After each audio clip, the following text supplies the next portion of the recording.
les principes de l'architecture en les expliquant, en les définissant. Et donc c'est l'un des premiers traités qui nous a été permis de découvrir. Et donc dans ce traité De Architectura, Vitruve, notre architecte romain, nous décrit l'architecture comme un ensemble de trois choses, comme un ensemble de beauté, comme un ensemble de solidité et comme un ensemble d'utilité. Alors nous allons voir que euh, ces choses-là peuvent être subjectives, notamment la beauté. Mais donc dans son premier traité d'architecture, Vitruve nous explique donc que l'architecture est donc composée de trois domaines et quand ces trois domaines-là sont rassemblés, alors on peut parler d'architecture. Non plus de bâtiment, mais bien d'une forme d'architecture, d'une forme d'art. La beauté, comment on peut l'expliquer? On peut l'expliquer comme ce qu'on qualifie de beau, comme ce que l'on trouve plaisant. La beauté est bien entendu subjective. Euh, Cela dépend de la vision de chacun, du goût de chacun. Quelqu'un peut trouver quelque chose de beau et ce quelque chose peut paraître normal ou peut paraître moins beau ou même pas beau du tout pour quelqu'un d'autre. La beauté, elle est subjective, elle est propre à chacun. Chacun a sa vision de la beauté. Et la beauté peut se définir sous plusieurs formes, par la couleur, par la forme, par la technique, par les matériaux utilisés, etc., etc. Je vous ai mis à l'écran ici le lycée Pasteur à Neuilly-sur-Seine qui se trouve à Paris. Ici, vous voyez la Défense, donc les grands bâtiments en fond. Euh, Qu'est-ce qu'on pense de ce lycée? Est-ce qu'on le trouve beau? Moi, personnellement, je le trouve très très beau. Ici en bas, nous avons le lycée Sainte-Marie-la-Verpillière. Est-ce que je le trouve beau? Personnellement, pas tellement, puisque notre lycée ressemble à un bunker, à un tas de pierres, un tas de ciment. Je le trouve moins beau. Cependant, comme je le disais, la beauté est subjective. On peut trouver justement l'architecture de ce lycée moins belle, ou alors on peut la trouver belle pour plusieurs raisons différentes. On peut la trouver belle parce que justement elle est unique. On peut la trouver belle parce qu'elle est différente. On peut la trouver belle parce que elle diffère totalement du cadre, c'est-à-dire que ici vous avez une église et collé à cette église vous avez ce lycée avec une architecture complètement différente et c'est peut-être cette différence qui en fait sa beauté. La solidité, la solidité qui peut être traduite par la durabilité. Euh, Est-ce que la durabilité dépend des matériaux utilisés? Oui. On peut avoir une impression de solidité en fonction des matériaux. Quand on voit la pierre, par exemple, on peut se dire ce sera solide. Par exemple, vous voyez ici à l'écran le Colisée de Rome. Le Colisée de Rome a été construit de 70 à 80 après Jésus-Christ. Donc c'est immensément vieux. Et pourtant, ce bâtiment est toujours debout. Vous avez ici le Panthéon de Paris. Lui a été construit de 1758 à 1790. À la base, le Panthéon de Paris était une église et après la Révolution française, cette église a été utilisée pour en guise de nécropole, un endroit où l'on enterre les plus grandes figures, les plus grandes personnes de la France. Vous pouvez donc aujourd'hui retrouver des personnages illustres de l'histoire de France enterrés au Panthéon, des auteurs ou des personnalités politiques, même des personnalités populaires, etc., etc. Ces deux bâtiments, et il y en a des centaines d'autres, des milliers d'autres, sont très très vieux, ont été construits il y a des années, des siècles, et pourtant restent encore debout aujourd'hui. Et donc c'est cette solidité-là qui vient avec l'architecture. on a l'utilité sociale, donc qui sert à tout le monde, qui sert à la société, qui sert à tout à chacun. L'utilité pour un bâtiment, pour une architecture, ce peut être un outil de développement, ça peut être une fonctionnalité. On voit ici à l'écran le pont aqueduc du Gard. Un aqueduc sert donc, c'est un système de transport d'eau servant à amener l'eau depuis une source vers une ville. Et là, on appelle le pont aqueduc puisque c'est un pont dans lequel on peut traverser tout simplement. Et en haut, la partie supérieure, elle sert à transporter l'eau. Donc on a ici nos trois définitions selon, et je le dis bien, selon le traité d'architecture de Vitruve. Notre vision de l'architecture a évolué depuis, mais si l'on reprend les bases de ce terme, les bases de cet art, c'est donc Vitruve, notre architecte romain, qui l'a théorisé dans son traité. Donc, pour résumer, on peut dire que l'architecture est la réunion de l'art et de la science au profit des individus. L'architecture repose sur la combinaison de ces trois principes fondamentaux, la beauté, l'utilité et la solidité. Maintenant, prenons un exemple. Vous voyez ici à l'écran l'université d'Oxford. D'une belle architecture gothique, elle a été fondée en 1096. Maintenant, j'aimerais savoir ce que vous en pensez, à savoir, est-ce que ce bâtiment, est-ce que cette université répond à tous les critères de l'architecture selon Vitruve? Alors, j'aimerais entendre votre avis.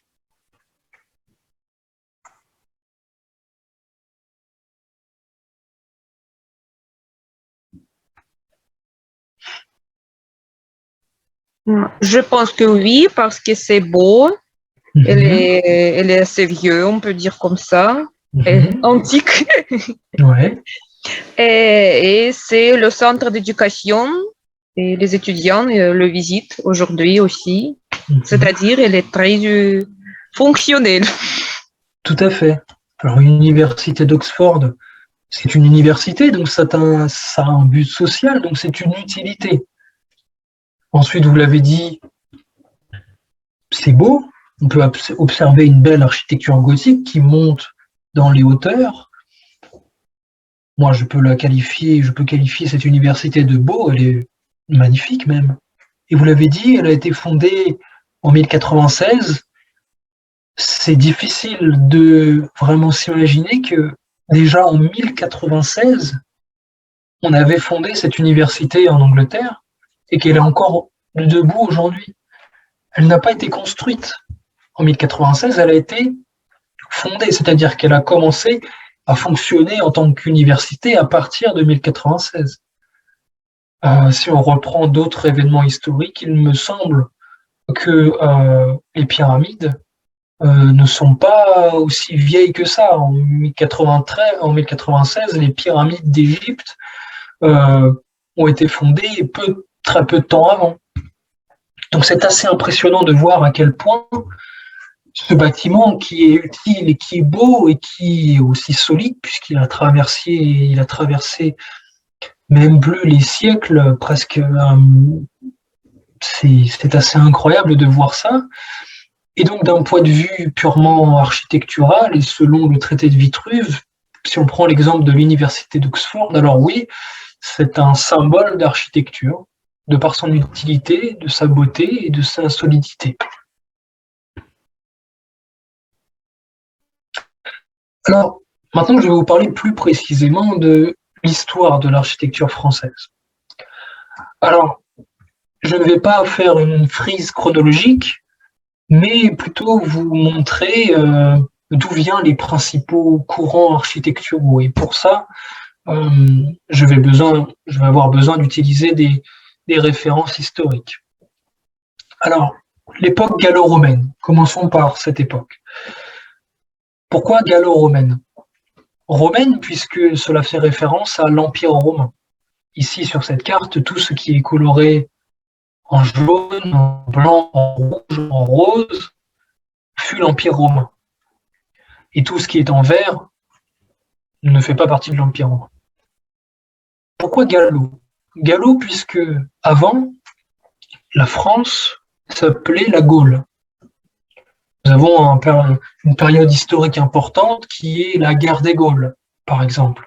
On appelle les ancêtres des Français les Gaulois, puisque il y a très très très longtemps, la France était appelée la Gaule. Et donc, on parle de cette époque gallo-romaine, puisque la Gaule a été conquise par l'Empire romain, et l'Empire romain est monté jusqu'en Angleterre. Et donc, ce que l'on peut attendre de cette conquête, c'est que les Romains ont donc une grande influence sur les manières de vivre, sur la culture et sur l'art des pays qu'ils occupent. Et en particulier l'architecture, sur la construction de bâtiments. Et c'est quelque chose qui est visible en France. Avec donc cette conquête, donc comme je l'ai dit, l'architecture romaine s'est donc implantée en France. Et donc on retrouve dans beaucoup d'endroits de France donc l'influence de cette occupation, l'influence de l'Empire romain, et notamment par les constructions et l'architecture qui y restent. Vous voyez ici, par exemple, le temple romain de Nîmes. Nîmes, qui est une ville française et dans laquelle se trouve un temple bâti par les Romains, encore intact. Dans beaucoup d'endroits de France, vous pouvez retrouver des aqueducs. Ici, le pont aqueduc du Gard. Ce qui est important de noter, c'est que l'Empire romain a importé, a établi sa culture et son savoir-faire en France, et notamment son savoir-faire en ingénierie hydraulique. Donc quand on parle d'ingénierie hydraulique, c'est donc la construction d'aqueducs pour faire traverser l'eau, pour déplacer l'eau d'une source vers une ville. En France, il y a beaucoup d'aqueducs qui sont des vestiges de l'Empire romain et de ses constructions, tout comme le temple de Nîmes. Alors, l'architecture gallo-romaine, elle est très inspirée de la Grèce antique. À quoi on peut le retrouver, à quoi on peut le définir? Pourquoi l'architecture gallo-romaine est très inspirée de la Grèce antique? Puisque en Grèce antique, nous avions déjà donc cette architecture sous forme de colonnes et différents ordres architecturaux. On verra ça tout à l'heure. Ici, j'ai marqué le style ordre corinthien. Corinthien, pourquoi? Puisque corinthien, parmi les 3 ordres architecturaux grecs, ces 3 ordres architecturaux concernent l'architecture en particulier des colonnes des bâtiments, que vous pouvez voir ici. Donc, les grands cylindres qui soutiennent les bâtiments. Ici, on peut voir que c'est de l'ordre architectural corinthien, puisqu'on peut observer beaucoup de détails en haut des colonnes. Et ce qui est typique de l'ordre architectural grec corinthien, ce sont ces feuilles, ces fleurs, parfois même ces épis de blé, que l'on retrouve dans les sculptures, dans l'architecture de la colonne. Ça, on y reviendra plus précisément tout à l'heure. Alors, comme je l'ai dit, on va voir assez quand même brièvement, on ne va pas s'attarder vraiment sur l'histoire, mais surtout sur les courants architecturaux français, ou du moins présents en France, puisque c'est ça qui nous intéresse. Alors, après l'effondrement de l'Empire romain, on a, donc de l'Antiquité, on a la plus grande période historique qu'on n'ait jamais connue, donc le Moyen-Âge, qui a duré de la fin de l'Antiquité au début de la Renaissance. C'est donc une énorme portion de l'histoire, et donc c'est bien normal que durant le Moyen-Âge, on y retrouve différents styles architecturaux, différentes innovations, etc., etc. Et donc, l'un des premiers styles architecturaux français, ou du moins présent en France après l'Antiquité et au début du Moyen-Âge, c'est l'architecture romane. L'architecture romane, elle s'est développée partout en Europe et aussi en France. Elle s'est développée donc à la fin du Xe siècle et elle a perduré jusqu'à la seconde partie du XIIe siècle. Et elle a été peu après remplacée par l'architecture gothique. Ça, on y reviendra aussi. Donc l'architecture romane est restée très très longtemps en place en France. Et les principales caractéristiques de l'architecture romane étaient que l'architecture romane était principalement, voire uniquement, utilisée dans le domaine religieux, et notamment pour les églises, puisque avec l'avancée, le développement du catholicisme en France, nous avons eu l'apparition de certaines pratiques, comme par exemple les reliques. Les reliques, ce sont des objets importants de la foi catholique qu'on doit mettre en valeur. Et donc on voit au Moyen-Âge, ou du moins au début du Moyen-Âge, l'apparition des premiers pèlerinages. Donc c'est un acte de foi pour les chrétiens d'aller à un lieu saint, voir quelque chose de saint, une relique. Et donc, dans ce contexte, il fallait donc construire des églises plus belles, plus grandes, qui pouvaient justement accueillir ces pèlerins, ces reliques, et montrer là aussi la puissance de la foi, la beauté de la foi, etc. Et donc, au lieu d'avoir de simples églises, les églises ont évolué et ont adopté cette architecture romane. Et les principales caractéristiques de l'architecture romane sont la voûte en pierre. On verra ça plus précisément, mais quand on marche dans une église romane, quand on lève la tête, on voit justement des sortes de demi-cercles en pierre. Je peux vous montrer une vidéo qui va vous l'expliquer peut-être mieux que moi, ou du moins qui se prête bien pour ce contexte.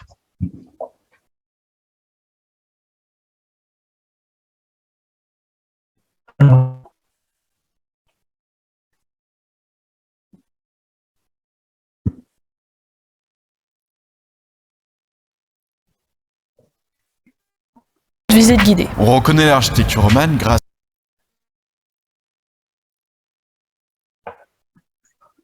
Si l'église est un lieu de pèlerinage, les fidèles font le tour du bâtiment en passant par tout en mode visite guidée. On reconnaît l'architecture romane grâce, entre autres, à la voûte en berceau, c'est-à-dire une voûte arrondie dont le poids repose entièrement sur les murs, qui doivent donc être très épais. Pour éviter de les fragiliser encore plus, on perd peu de fenêtres, et elles sont plutôt petites, ce qui fait que les églises romanes sont généralement assez sombres. En France, leur plan est dit en croix latine, orientée vers l'est, et le décor sculpté est construit sur des endroits précis, sur les chapiteaux, en haut des colonnes, ainsi que sur les tympans, c'est-à-dire les parties en demi-cercle qui surplombent l'entrée des églises. Les principales caractéristiques donc de cette architecture romane, c'est que comment elle est construite? Elle est construite comme il nous l'a expliqué, en forme de voûte, qui est appelée la voûte en berceau. Comme il l'a expliqué, c'est un demi-cercle en pierre qui repose sur les murs de l'église.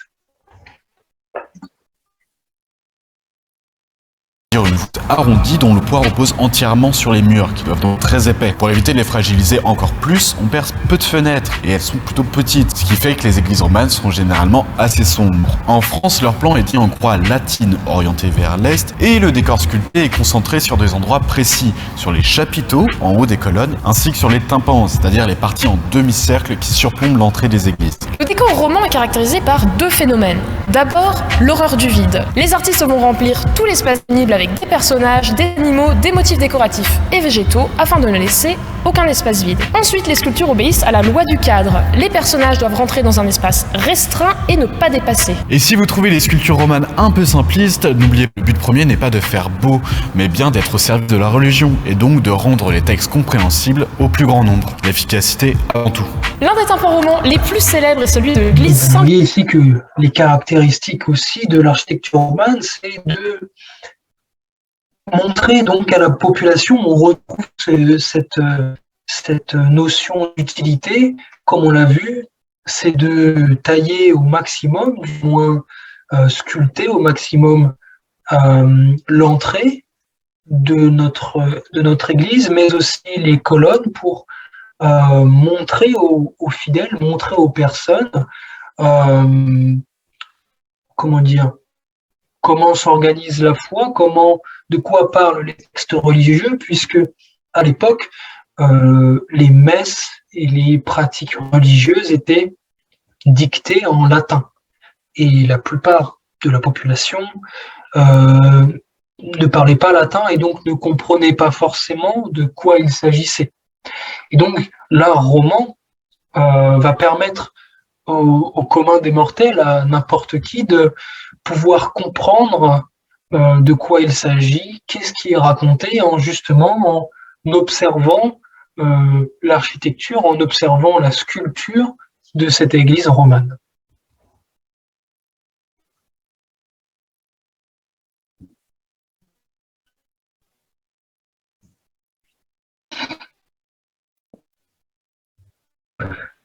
Après l'architecture romane, toujours au Moyen-Âge, s'est développée l'architecture gothique. L'architecture gothique se développe en France et dans les régions d'Île-de-France et de Picardie plus précisément. L'architecture gothique est presque tout de suite reconnaissable, puisque avec l'architecture gothique, nous avons une volonté de lumière, de hauteur, de grandeur, de monumentalité. Et c'est ce qu'on retrouve donc avec tous ces courants, toutes ces phases de l'architecture gothique, avec les premiers arts gothiques, le gothique rayonnant, le gothique classique et le gothique flamboyant.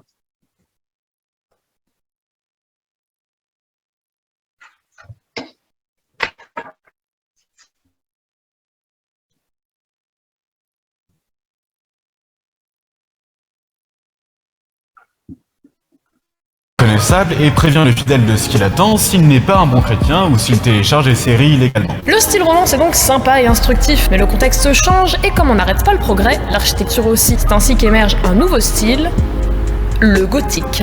Au milieu du XIIe siècle, la société médiévale connaît de grands changements et passe d'un monde rural à une société urbaine. Les villes, qui sont de plus en plus grandes, se dotent d'un nouveau type d'édifice, les cathédrales. Il est venu le temps des cathédrales. Plus sérieusement, la cathédrale devient un lieu central dans la ville médiévale. Elle incarne sa puissance, sa richesse et la prospérité de ses marchands. Les corporations de métiers, donc les célèbres guildes, y louent souvent une chapelle dédiée à leur saint patron, comme par exemple Saint-Joseph pour les charpentiers. Comme la cathédrale exprime le pouvoir de l'église avec un grand E et celui de la cité, plus elle est haute et visible, mieux c'est. Et c'est justement ce que permet l'architecture gothique. Mais justement, d'où vient le terme de gothique? C'est à la Renaissance qu'on invente cet adjectif. Et rappelez-vous, à la Renaissance, le Moyen-Âge, c'est pas trop ça. Gothique vient de Goth, un peuple barbare qui a causé la chute de l'Empire romain d'Occident. Art gothique, c'est donc une manière de se moquer, de dire que les cathédrales sont laides et n'ont absolument aucun intérêt artistique. Alors qu'au Moyen-Âge, on le désigne sous le nom d'opus francigenum, ce qui veut littéralement dire le travail français.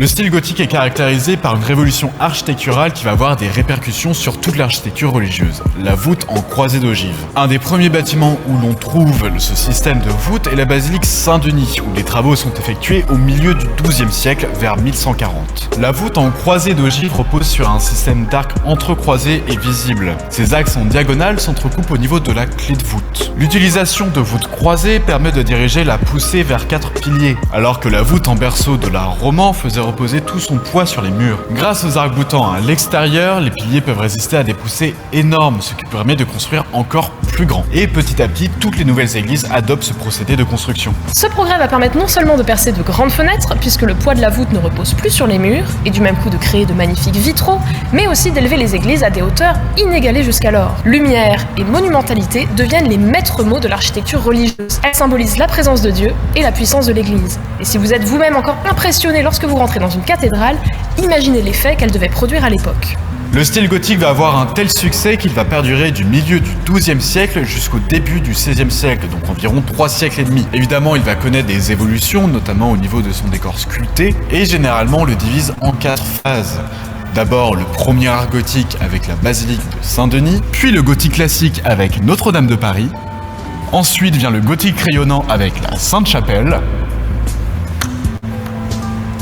et enfin le gothique flamboyant avec la tour Saint-Jacques. Le style gothique est également célèbre Voilà, pour sa on peut observer que le style gothique est donc un style qui va peu à peu remplacer le style roman, mais qui a des particularités différentes. Les églises gothiques, comme ils l'ont indiqué, sont plus grandes, plus spacieuses et surtout plus hautes. Elles sont plus hautes car c'est ce nouveau procédé pour construire. Les églises, ils l'ont montré, le poids ne repose plus seulement sur les murs, mais bien sur des pylônes, ce qui permet de soutenir plus de poids et donc de monter le bâtiment en hauteur, de construire plus haut et plus grand. Et c'est pour ça que on reconnaît tout de suite l'architecture gothique, notamment ces églises et ces cathédrales, parce que c'est toujours très haut, c'est toujours très grand, c'est toujours très imposant. Et c'est surtout aussi très travaillé, très lumineux. Donc, on avait donc 4 phases dans l'architecture gothique, ils l'ont indiqué. Le premier art gothique, le gothique rayonnant, le gothique classique et le gothique flamboyant. Ici, vous avez la tour Saint-Jacques à Paris qui est l'exemple parfait du gothique flamboyant, où vous avez vraiment cette immensité, cette grande hauteur qui fait vraiment la particularité de l'architecture gothique. Alors vous verrez donc, je l'espère, ou tout comme moi, en m'intéressant au sujet, vous pourrez voir donc de loin, même rentrer dans des églises et vous dire « Ah, ça c'est du roman » ou « ça c'est du gothique ». Alors je peux vous montrer peut-être une vidéo que j'ai tournée sur ce sujet. Cette vidéo va vous montrer qu'il y a un exemple concret d'une cathédrale en France, il y en a bien d'autres, qui peut rassembler différents styles architecturaux, le roman et le gothique. Et on va voir justement en image, avec les images que j'ai tournées moi-même le week-end dernier, nous allons voir concrètement à quoi ressemblent ces architectures-là.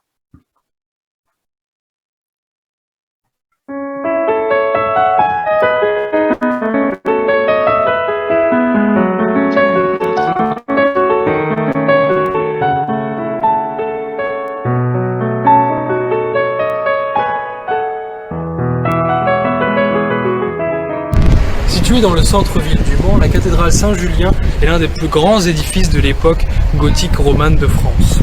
Construite entre le XIe et le XVe siècle, elle est un témoignage médiéval de l'architecture gothique angevine. La cathédrale Saint-Julien a été construite à partir de 1060 et fut achevée vers 1430. L'architecture de la cathédrale s'est métamorphosée au fil des siècles, empruntant alors les styles architecturaux de son époque. Le roman puis le gothique. Le centre historique du Mans, aussi appelé Cité Plantagenet, est entouré de murailles gallo-romaines construites entre 270 et 310, entourant encore une partie de la cathédrale. La partie la plus allongée de la cathédrale, celle qui rejoint le chœur et le transept depuis la porte principale, est appelée la nef. D'architecture romane, elle est donc caractérisée par des voûtes arrondies et des vitraux de style roman. La nef fait au total une hauteur de 24 mètres. Le chœur et le transept, dans lesquels se trouve un orgue, sont d'architecture gothique, d'une hauteur totale de 32 mètres.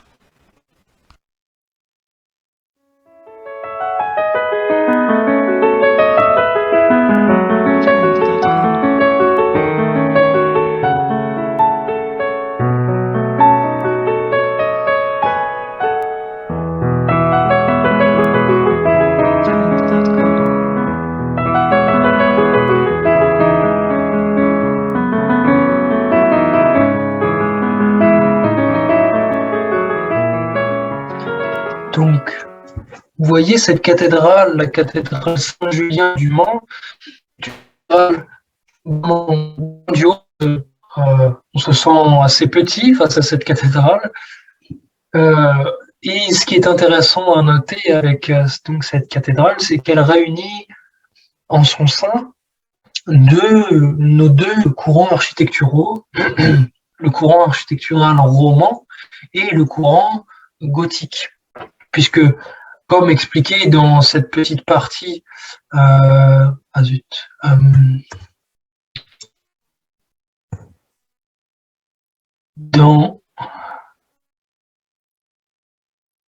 cette partie-là, 1060, il fut achevé au vers fur et à mesure de sa construction a duré tellement de temps que elle a commencé avec le style roman et au fur et à mesure du temps, nous avons vu le développement du style gothique.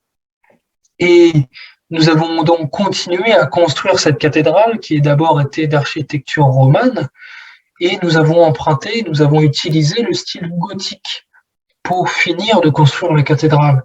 La cathédrale est donc de style roman et gothique à la fois. Certaines parties sont de style roman et d'autres gothiques. Vous voyez par exemple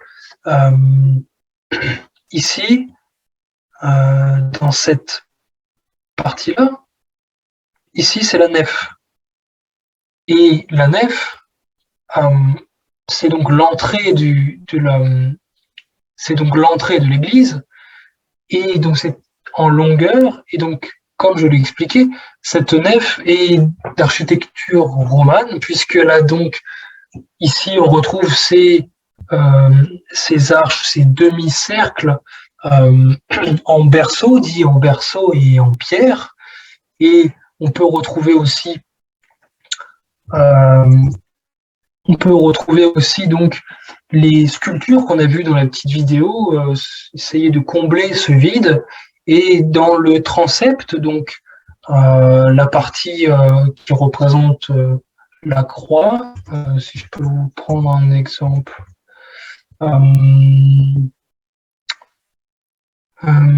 Si je peux vous prendre un exemple, vous avez ici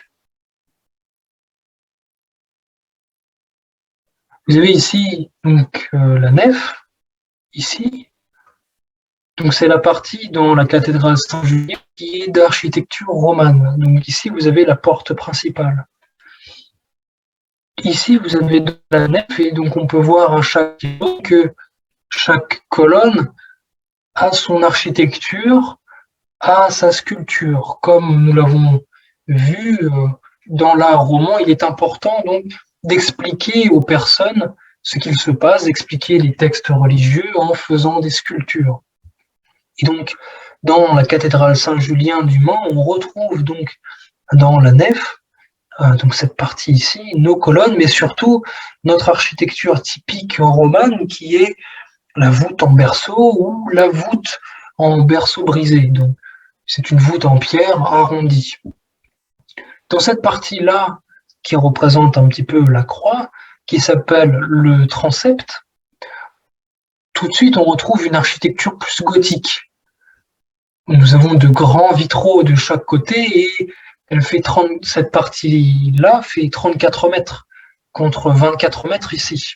Donc on voit bien que notre architecture gothique nous permet de monter en hauteur.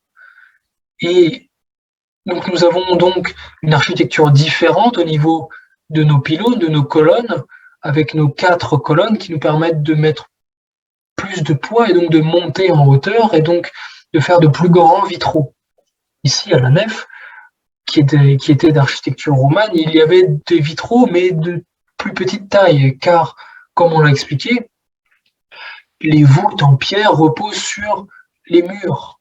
Et donc, on ne peut pas monter en hauteur, et pour garder assez de poids, on ne peut pas faire de grandes fenêtres.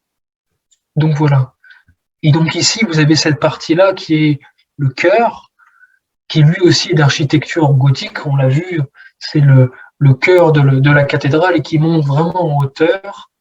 Et voilà, ici, vous avez le déambulatoire qui fait tout le tour du chœur.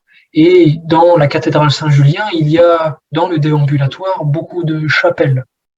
Beaucoup de chapelles dans lesquelles se trouvent justement nos reliques de notre architecture romane. Et donc, pour les fidèles, il est important de faire le tour du déambulatoire et donc de découvrir chaque relique. Vous pouvez voir par exemple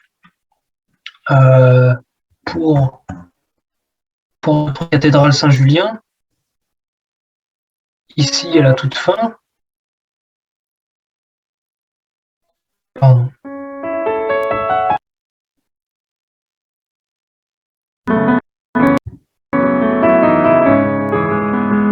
Vous pouvez voir donc chaque chapelle ici et là, dans lesquelles justement on retrouve nos reliques. Et on peut observer depuis cet endroit que nous avons donc nos arches qui sont caractéristiques de l'architecture gothique et grâce auxquelles on peut donc supporter tout ce poids et monter en hauteur. Donc après avoir parlé de cette architecture gothique, il convient donc de continuer un petit peu notre évolution de l'architecture en France et comment ne pas parler de la France sans parler de la Renaissance. Alors, la Renaissance, c'est avant tout une période importante de l'histoire, puisque c'est durant la Renaissance qu'on voit le plus d'innovation dans les domaines de l'art, de la science, etc. Et d'un point de vue historique, comment la France a vu développer la Renaissance, comment la Renaissance s'est développée en France. Eh bien, la Renaissance est d'abord un mouvement artistique qui nous vient d'Italie. Et la Renaissance italienne, c'est donc la diffusion du savoir, l'humanisme, le développement de l'art. Et d'un point de vue historique, comment on a rapatrié, comment on a développé cette architecture de la Renaissance, ou cette époque, ce courant de Renaissance en France, tout simplement parce qu'à l'époque de la Renaissance italienne, la France faisait la guerre à l'Italie, et quand les Français sont donc revenus d'Italie, ils se sont donc inspirés de cette architecture, de ce mouvement architectural, de cette période, de cet humanisme, de cette diffusion du savoir, et donc l'ont utilisé en France. Et donc, tout comme l'art gothique, la Renaissance est donc composée en plusieurs tranches, en plusieurs périodes. On a le style Louis XII, la première Renaissance, le classicisme et enfin le maniérisme. Ici, vous pouvez voir à l'écran le château de Chambord, qui est d'architecture donc Renaissance et qui est absolument grandiose et magnifique. On peut voir aussi ici le développement des jardins à la française, présent dans beaucoup de châteaux, beaucoup de monuments, etc., etc.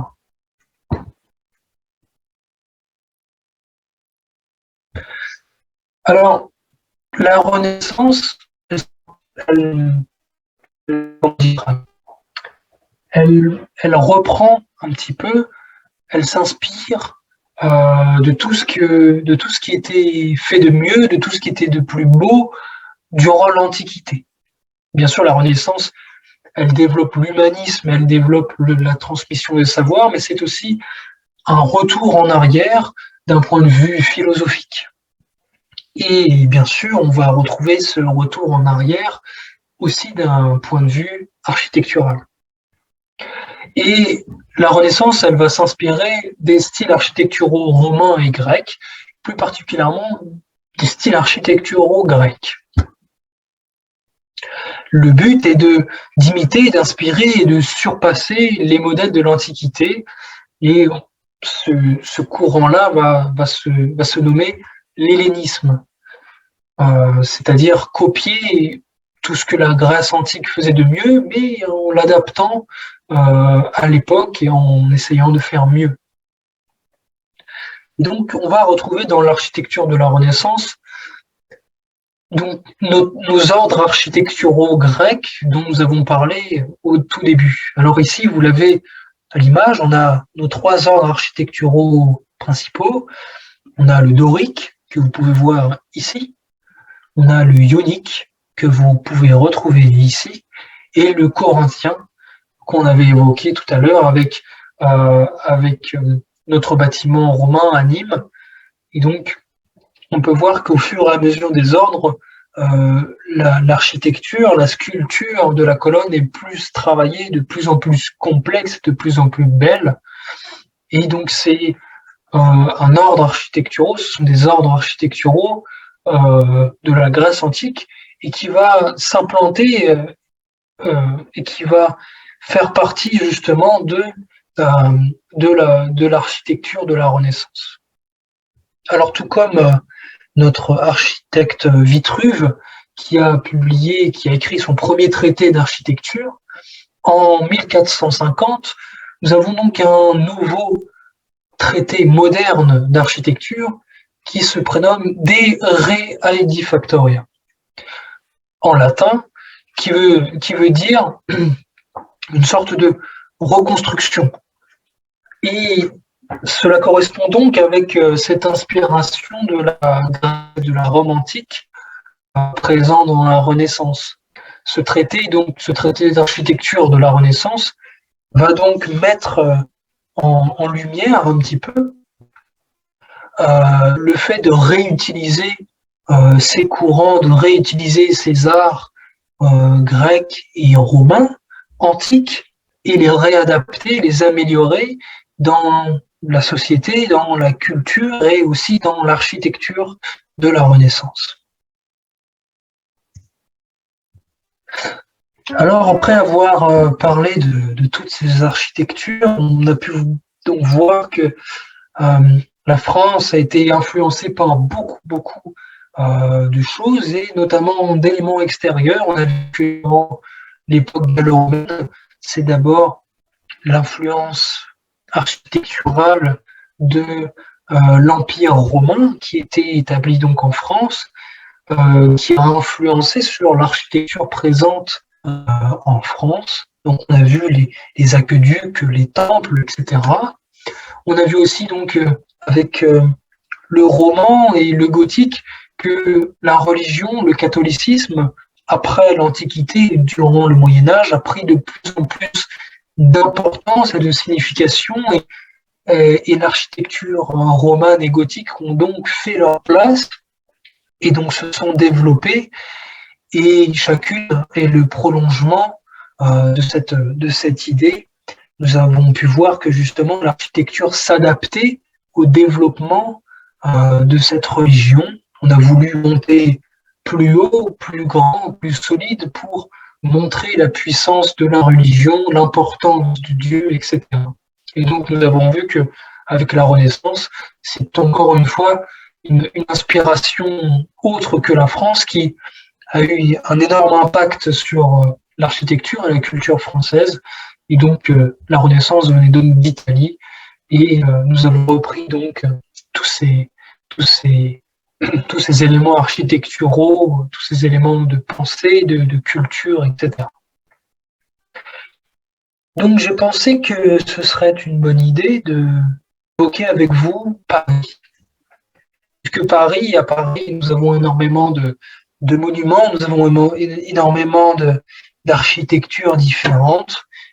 Et Paris est empreint. Dans Paris, vous avez donc cette beauté que vous pouvez retrouver partout. Et donc, j'ai trouvé important de voir un petit peu cette architecture, d'où vient la formation, d'où vient cette architecture de Paris, cette construction de Paris. Alors, dans cette partie-là, je vais évoquer le Paris du baron Haussmann, ici que vous voyez, et aussi la vision de Paris ou les volontés qu'avait Le Corbusier, un architecte français. Il avait des plans pour Paris, il voulait révolutionner Paris d'une manière architecturale. Alors commençons par le baron Haussmann, puisque c'est un personnage quand même important. Le baron Haussmann était un homme politique, un architecte, un urbaniste français du Second Empire, donc sous Napoléon III. Et sous Napoléon III, sous le Second Empire français, Napoléon III souhaitait moderniser Paris à l'image de Londres, puisque à cette époque, ici, Napoléon III avait fait un voyage à Londres et s'était émerveillé de la qualité de la ville, de la beauté architecturale de la ville et voulait faire de Paris une ville qui surpassait Londres en termes de qualité de vie, en termes de beauté et d'importance en Europe et en France. Alors la modernisation de Paris et l'embellissement de Paris fut donc confié au baron Haussmann que vous voyez ici dans cette peinture. Et donc cette peinture représente donc ce souhait de Napoléon III de confier au baron Haussmann cette tâche de moderniser et d'embellir, de rendre plus belle Paris. Et à l'époque, le baron Haussmann était le préfet de la Seine. Donc celui-ci fait les plans de Paris que nous connaissons aujourd'hui. De grandes avenues, d'énormes avenues, permettant la circulation de l'air, de la lumière et des habitants, l'accès à l'eau pour tous les appartements, la création de jardins, d'espaces verts, etc. Et donc pour cela, le baron Haussmann a fait détruire une grande partie des quartiers de Paris pour pouvoir reconstruire Paris d'une manière plus moderne. Et donc, cette reconstruction, cette démolition, cette déconstruction puis reconstruction afin de moderniser Paris a eu lieu de 1852 à 1870. Du fait du grand nombre d'habitants, on dénombre 700 000 habitants en 1817 à 1 million en 1849, nous avons donc une surpopulation dans Paris, énormément de gens qui vivent au même endroit et Paris n'est plus adapté pour accueillir autant de personnes. Il faut donc assainir la ville, améliorer l'habitat et les conditions de vie puisque les logements étaient insalubres, étaient mal construits, n'avaient pas d'eau courante, etc. Et procéder à cette déconstruction permettait aussi de lutter contre le chômage puisqu'il a fallu beaucoup de main-d'œuvre, beaucoup de travailleurs pour tout déconstruire, tout détruire et tout reconstruire. Donc vous pouvez voir ici un petit peu quelques images de Paris avant cette reconstruction.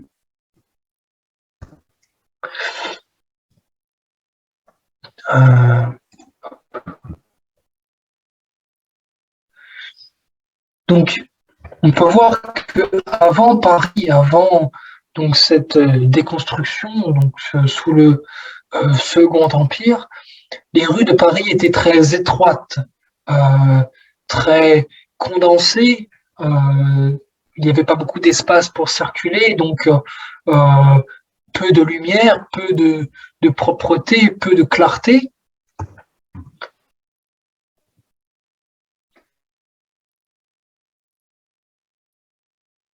Vous avez ici le baron Haussmann qui réfléchit à comment embellir Paris.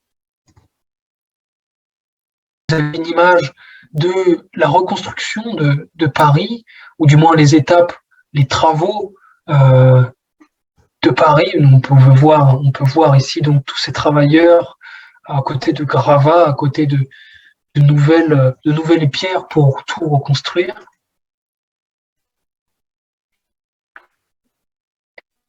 aussi beaucoup de dessins qui nous montrent cette période. Vous voyez ici les rues très étroites, l'absence vraiment d'espace.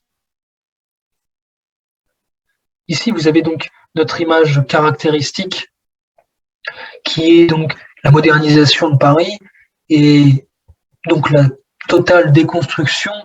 Vous pouvez voir ici que tous les gravats étaient tirés par des vaches, par des bœufs, par des ânes. Et donc, ce fut un processus assez grand qui a majoritairement eu lieu dans le centre de Paris. Encore d'autres images symbolisant cette époque. Beaucoup de croquis, beaucoup de dessins. Vous pouvez voir ici le déménagement, on en sur une charrette, les biens des gens, les meubles de leurs anciennes habitations, tout simplement qu'ils partent avec et qu'on puisse reconstruire un plus beau bâtiment, un plus spacieux bâtiment, un bâtiment d'habitation plus moderne, plus accessible, plus propre. Et cette reconstruction vient aussi avec la création de grands boulevards. Alors vous connaissez Paris pour ses grands boulevards, pour les Champs-Élysées, la place de l'Étoile, ces grands boulevards qui avant à Paris n'étaient tout simplement pas présents puisque chaque maison était collée les unes aux autres. Alors c'était une volonté de gigantisme, de faire déplacer la population dans de grands espaces pour agrandir la ville, la rendre plus lumineuse, etc., etc. Et donc ce fut donc un travail titanesque puisqu'il a duré de nombreuses années.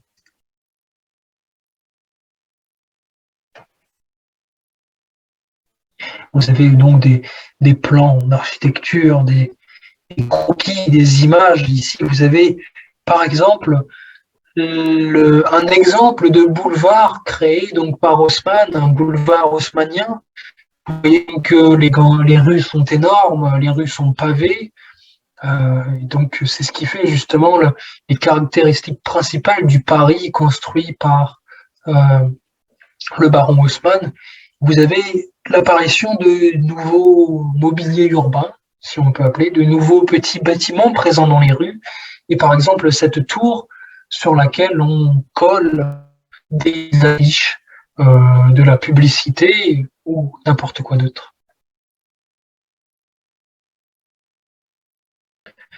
Vous avez aussi une autre image de cette grandeur, et donc vous voyez ici que l'église Saint-Augustin ici est présente à un carrefour, alors que avant Haussmann, il était très difficile de circuler et l'ouverture de Paris avec ses grands boulevards permettait donc une grande circulation de la population.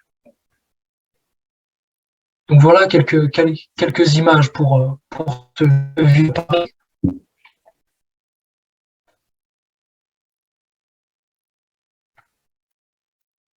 Alors ici, donc, vous avez nos fameuses grandes avenues, et ici, vous avez donc la peinture de Pissarro en 1898, qui s'appelle Place de théâtre français, et qui, en peinture, je crois que c'est une peinture sur huile, je ne sais plus, mais en peinture, même dans l'art, on nous montre ce grand changement, cette grande reconstruction de Paris en tableau.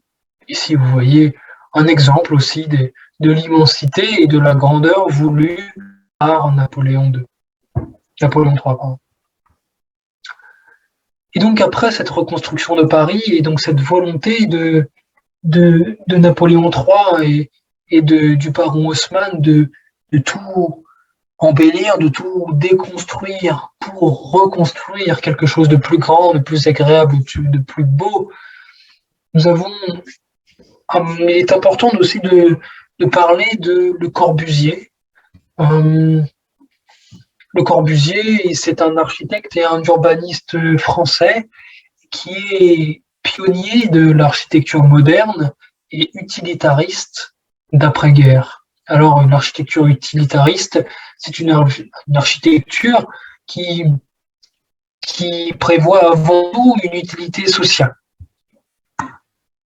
Donc, comme le baron Haussmann, Le Corbusier souhaitait rebâtir Paris avec une image plus moderne.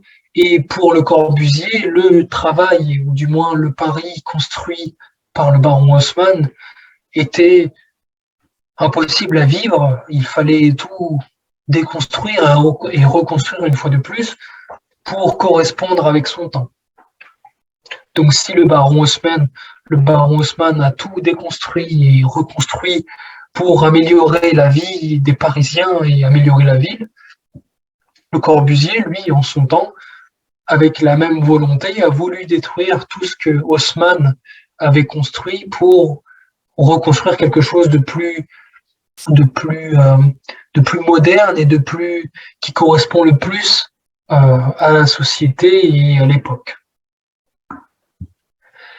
Et donc, Le Corbusier, lui, dans sa vision utilitariste, pour surtout répondre aux mêmes problèmes qu'avait le baron Haussmann, c'est la surpopulation de Paris. Le Corbusier, lui, souhaitait détruire la rive droite de Paris, ainsi que son centre historique. Donc, en fait, tout ce que le baron Haussmann, lui, avait construit, et y bâtir 18 immeubles de 60 étages, proches des lieux de travail et de consommation. Alors, il a appelé son projet d'urbanisation le plan voisin. Alors, vous voyez ici une carte, un croquis, une maquette de Paris avec les volontés et avec le plan de Le Corbusier qui est de raser ce centre de Paris et d'y construire toutes ces tours d'habitation les unes à côté des autres et de faire encore de plus grandes avenues. Et heureusement, le projet n'a jamais vu le jour. Paris a donc conservé son architecture classique haussmannienne qui fait tant son charme. Précurseur de l'architecture moderne, Le Corbusier a donc normalisé quand même l'utilisation du ciment. Donc c'est un matériau très dur pour répondre aux besoins d'infrastructures d'habitation suite à toutes les destructions des bâtiments pendant la Seconde Guerre mondiale. Le Corbusier propose, avec l'appui du gouvernement, la construction de ces unités d'habitation. On appelle ça donc des unités d'habitation, les barres d'immeubles à plusieurs étages qu'on peut retrouver dans presque tous les pays maintenant. Et donc c'est pour ça qu'il a construit de Marseille, qui fut son premier bloc d'habitation, sa première unité d'habitation. La résidence compte 337 appartements de 23 types différents, séparés par des rues intérieures. L'appartement type, c'est un duplex. Et donc, dans cette cité radieuse de Marseille, il y a aussi un hôtel de 21 chambres, une galerie marchande et différents commerces, des salles de sport présentes à l'intérieur du bâtiment. Donc, cette unité d'habitation souhaitée par Le Corbusier a été pensée et réalisée dans le but de centraliser la population, de résoudre le problème du logement. Donc, cette unité d'habitation aussi a été réalisée pour répondre à tous les besoins des habitants en un seul bâtiment. C'est-à-dire qu'en un seul bloc d'habitation, vous avez des commerces, des salles de sport, etc., à l'intérieur d'un même bâtiment. Et donc,